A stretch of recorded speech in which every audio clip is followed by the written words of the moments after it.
Τι να σου πω. Μεταξεταστέοι, ελάτε!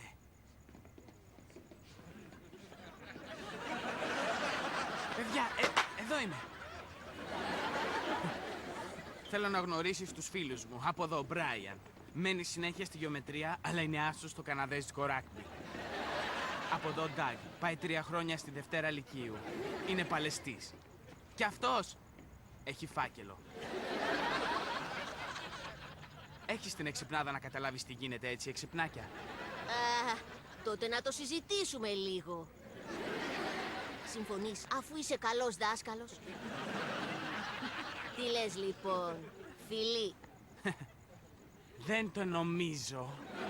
Παλικάρια, τρέξτε! Πιάστε τους, μη σας ξεφύγουν, τρέξτε!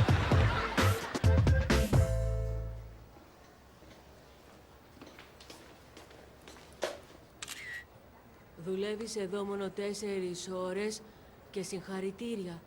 Είσαι υπάλληλος του μήνα.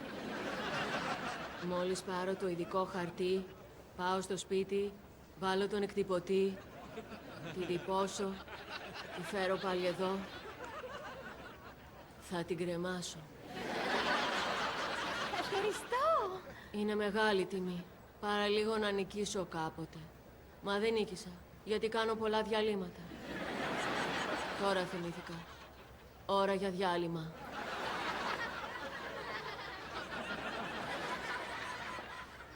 Γεια, καλώς ήρθες στο γιαουρτάδικο.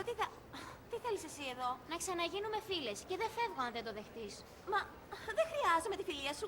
Είμαι υπάλληλος του μήνα. Και απέκτησα νέα φίλη. Ποια? Τη διευθύντρια.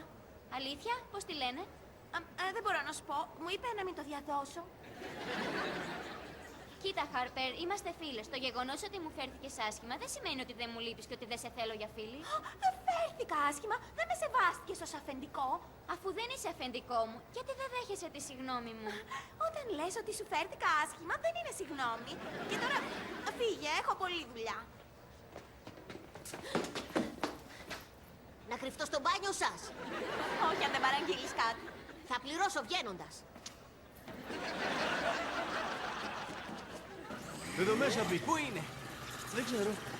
Αλλά πρέπει να πάω στο μπάνιο. Ματσούνι.